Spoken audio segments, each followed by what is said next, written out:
Welcome back to the shop, everyone. This is going to be a little bit of a different video. You know, when I show rockhounding adventures, I like to do kind of a more thorough intro out in the field, kind of explain what we're doing, where we're at, all of those good things. This is not that. We went out to investigate a spot, and I just had my phone on me because I had no intention on making a video out there, but I shot enough cell phone footage to kind of piece things together a little bit for you. And I think it's important, right? One thing that is really common when people are getting into rockhounding and they're asking people, where do I go? There's always that person that makes the response, go find your own spot. And they probably, whether they want to admit it or not, have never found a brand new spot their own by themselves, right? Everything's kind of built off of other people, whether it be a soil sample survey from 100 years ago, an old USGS report, a tip, and they just spent their time meandering that area.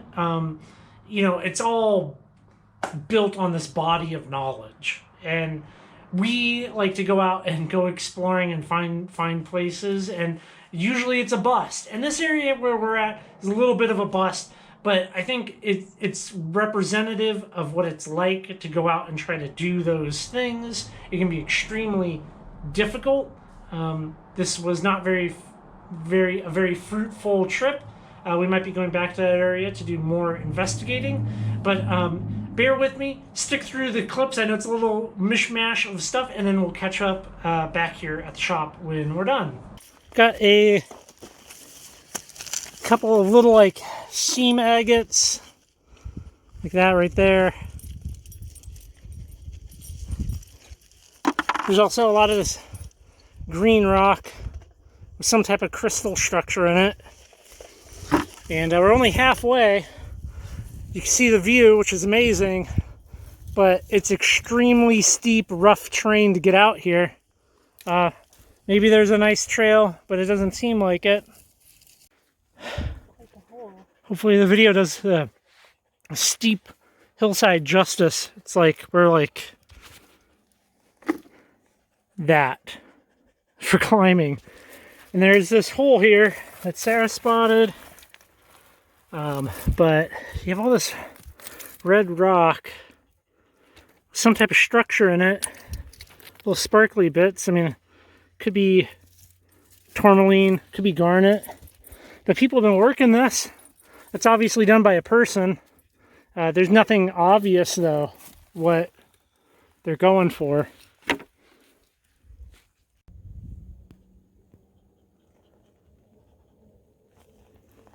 One of those videos where it's going to be like vulture attacks people.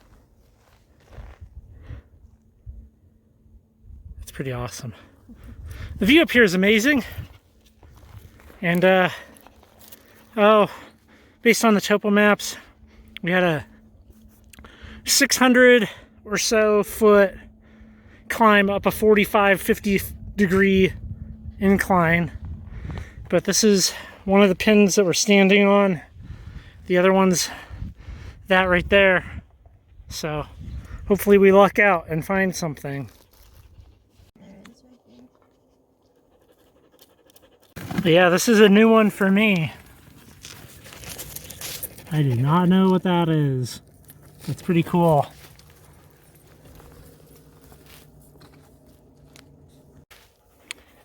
Here, you want to point that out?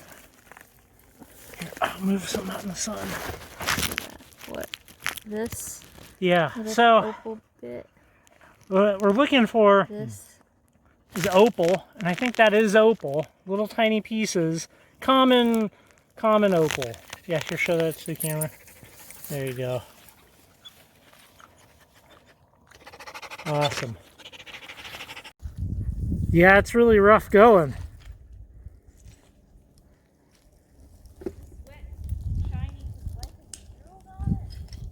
Here we go. This is what we brought back from that very challenging outing.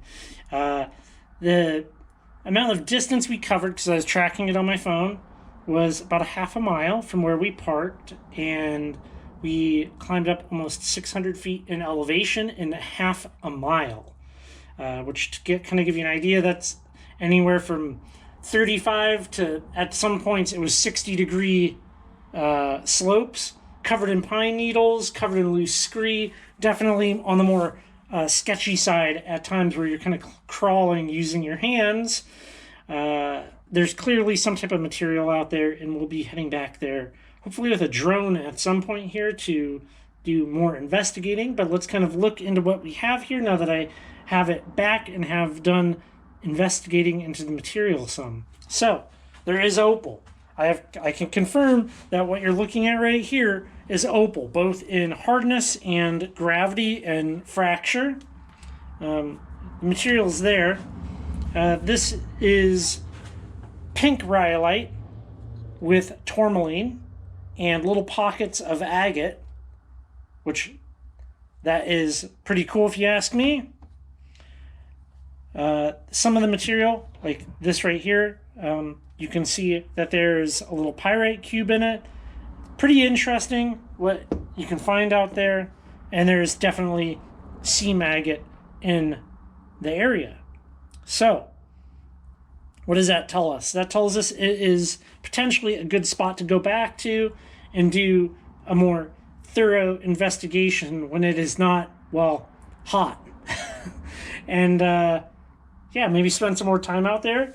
This is kind of a process that we like to go through, or I go through, or whatever you guys can go through if you want to find new things. I have a whole playlist here on how to kind of do research and discover areas and things. That said, that's not something you have to do to go rock hunting. There's plenty of just creeks and beaches out there that you can just go wander and find cool stuff. It's kind of, I haven't even really gotten this stuff wet. Yeah, you can see it really changes. But if you like this type of content, if you like the adventures, if you like the shop videos, please hit the subscribe button.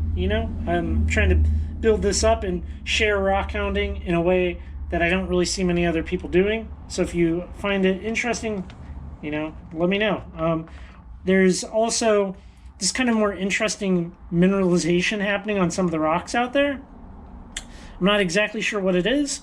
It is silica based and it is hard. So I thought it may have been a sulfite, some type of sulfur mineralization happening, just based on the appearance, but I'm unable to dissolve it with acids. So that's something to think about.